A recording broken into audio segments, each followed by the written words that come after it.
नमस्कार दोस्तों, हमारे चैनल पर आपका स्वागत है। जैसा कि देख रहे हैं कि बेलन हमें आज पढ़ना है, तो बेलन क्या होता है आपको हम दिखाते हैं उदाहरण से। देखिए, यही बेलन है। पूरा पूरा दिखाता हूँ। ये पूरा बेलन हो गया। इसका देखिए बेस या ऊपर का ऊपरी भाग वृत्त जैसा होता है। देखिए, वृत्त जैसा दिख रहा है, और इसका ऊपर से नीचे तक मोटाई सेम होता है, एक जैसा, तभी इसको बेलन बोलेंगे। एक बार देख लीजिए ठीक से बेलन क्या होता है। दोस्तों, जैसा कि आपने देखा कि बेलन क्या होता है, अब देखिए बेलन में ये जो है, ये इसकी गोलाई, ये जो है यहाँ से यहाँ तक इसको त्रिज्या बोलते हैं, और यहाँ से यहाँ तक इसको बेलन की ऊंचाई बोलते हैं। एच लिखा हुआ है हाइट, ये त्रिज्या मतलब आर रेशियो, रेडियस। तो जैसा कि देख रहे हैं, पहला है बेलन का आयतन। आयतन मतलब होता है किसी भी बेलन में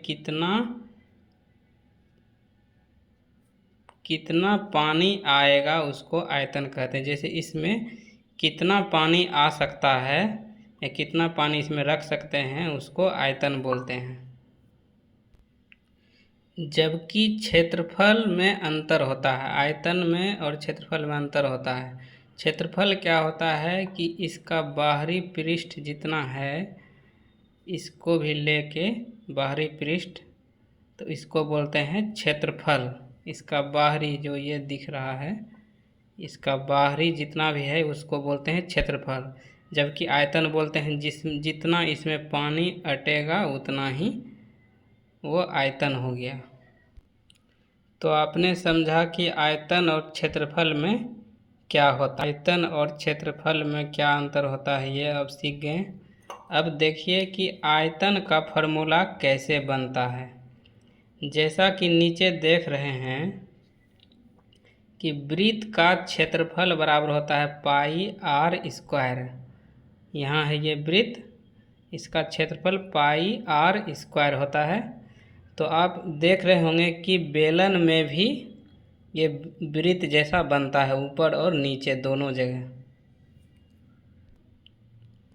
तो जब आयतन का फॉर्मूला निकालेंगे तो देखिए कि पाई जो ये वाला है, यही यहाँ लिखा जाता है पाई आर स्क्वायर एच। एच क्यों लिखा जाता है कि किसी भी गिलास या बेलन का ऊंचाई जितना होगा, जितना बड़ा सिलेंडर बना होगा, उसका ऊंचाई तो होगा, इसलिए एच से इसमें गुना कर देते हैं तो हमारा आयतन निकल जाता है। आयतन मतलब इस बेलन में कितना पानी आ सकता है। अब दूसरा क्षेत्रफल हो गया बेलन का वक्र पृष्ठ। वक्र पृष्ठ मतलब इसका बाहरी पृष्ठ जो होता है, इसको वक्र पृष्ठ बोलते हैं। ये और ये, तो इसका बाहरी पृष्ठ, इसको वक्र पृष्ठ बोलते हैं। इसमें देखिए कि 2 पाई, ये जो है ये पूरा सर्किल होता है 180 डिग्री गोल। तो देखिए कि यहाँ लिखा है वृत्त की परिधि, तो ये भी वृत्त जैसा ही है और ये वृत्त तो है, तो ये भी वृत्त जैसा है। तो ये वृत्त की परिधि क्या होता है, फॉर्मूला 2 पाई आर। तो इसलिए बेलन का जब वक्र पृष्ठ निकालते हैं तो ये 2 पाई यही आ जाता है, 2 पाई आर आता है, और एच जितना बेलन ऊंचाई है उससे गुना कर दिया जाता है, तो 2 पाई आर एच इसका फॉर्मूला हो जाता है। दूसरा देखिए बेलन का संपूर्ण पृष्ठ क्षेत्रफल। संपूर्ण पृष्ठ क्षेत्रफल निकालना का मतलब हुआ कि ये जो बेलन है, जब बेलन का संपूर्ण पृष्ठ क्षेत्रफल निकालते हैं तो उसमें ये जो वृत्त जैसा बनता है इस भाग को भी जोड़ दिया जाता है, ये पूरा भाग दोनों तरफ का। तो संपूर्ण पृष्ठ इसको अगर जोड़ेंगे तो देखिए, तो ये हमारा वृत्त हो गया, एक तरह के वृत्त। तो इसका क्षेत्रफल निकालेंगे तो क्या होगा, पाई आर स्क्वायर।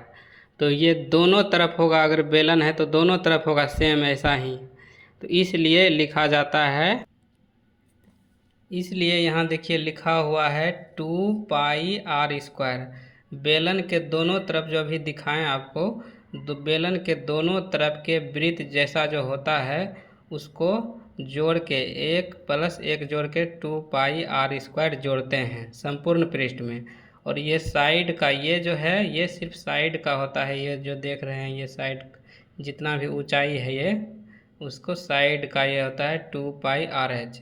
और इसमें जोड़ देते हैं दोनों तरफ के वृत्त का क्षेत्रफल, तो संपूर्ण पृष्ठ क्षेत्रफल निकल जाता है, जिसमें कि देख लीजिए दोनों में कॉमन है 2 पाई आर। तो कॉमन ले लिए तो यहाँ h बच गया और यहाँ आर स्क्वायर था, तो यहाँ एक आर ले चुके हैं तो दूसरा आर मिला के 2 पाई आर ब्रैकेट h + r होगा। बाकी ये देख लीजिए, ये जानकारी के लिए है कि वृत्त का क्षेत्रफल पाई आर² और वृत्त की परिधि 2 पाई आर। जब आयतन निकालेंगे क्वेश्चन में तो देखिएगा कि सेंटीमीटर क्यू या मीटर क्यू लगाते हैं, जबकि क्षेत्रफल में सेंटीमीटर स्क्वायर या मीटर स्क्वायर जोड़ा जाता है,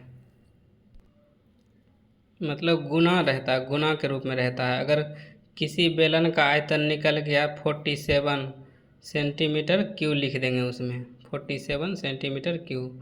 तो इसी तरह उदाहरण से समझिए कि बेलन का आयतन कैसे निकालेंगे। बेलन का आयतन ज्ञात करें यदि बेलन की त्रिज्या 7 सेंटीमीटर एवं ऊंचाई 10 सेंटीमीटर हो। तो बेलन का आयतन निकालने के लिए फॉर्मूला ऊपर लिखा हुआ है पाई आर²h। पाई का मान 22/7 होता है, जानते होंगे आप लोग, गुना आर का मान 7 दिया हुआ है था, 7 × 7 2 बार करेंगे, r² है तो, और ऊंचाई 10 सेंटीमीटर दिया हुआ है तो 10 से गुना करेंगे। जब इसको 7 कट गया, इसको गुना करेंगे तो 154 1540 सेंटीमीटर क्यू आएगा। क्यू इसलिए लिखेंगे क्योंकि ये आयतन का सूत्र है और आयतन हमें निकालने के लिए बोला गया है। इसी में अगर हमें बेलन का पृष्ठ क्षेत्रफल निकालने के लिए बताएगा तो हम पृष्ठ क्षेत्रफल का फॉर्मूला यूज करके ऐसे ही हम निकाल लेंगे। तो आज आपने सीखा कि बेलन क्या होता है, बेलन का आयतन क्या होता है, बेलन का वक्र पृष्ठ क्षेत्रफल क्या होता है, और बेलन का संपूर्ण वक्र पृष्ठ क्षेत्रफल कैसे निकालते हैं।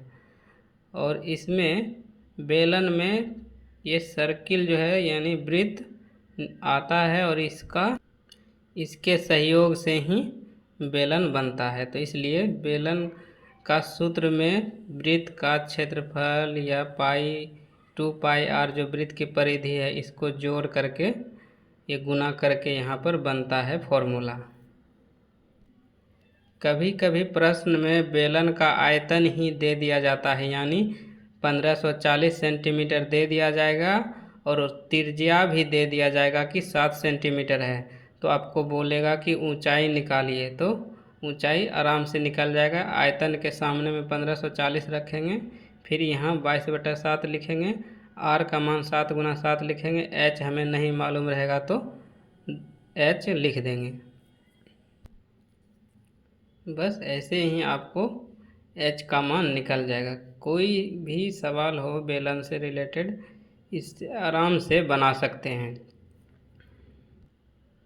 अगला वीडियो जल्द आएगा किसी और टॉपिक पर, तब तक इसको आप ठीक से एक बार समझ लीजिए, दोबारा देखिए या समझने की कोशिश करिए। एक बार में नहीं 2 बार देखिए, समझ में आराम से समझ जाइएगा और इससे रिलेटेड कोई भी सवाल हो आराम से बन सकता है। कभी कभी बेलन के ऊपर शंकु रख के सवाल पूछा जाता है, तो अगले वीडियो में या किसी और वीडियो में शंकु पर रिलेटेड हम वीडियो बनाएंगे। और इस टाइप की जानकारी पाने के लिए आप मेरे चैनल से जुड़िए और लगातार देखिए, कोई ना कोई टॉपिक पर डेली वीडियो बनाएंगे हम। धन्यवाद ये वीडियो देखने के लिए।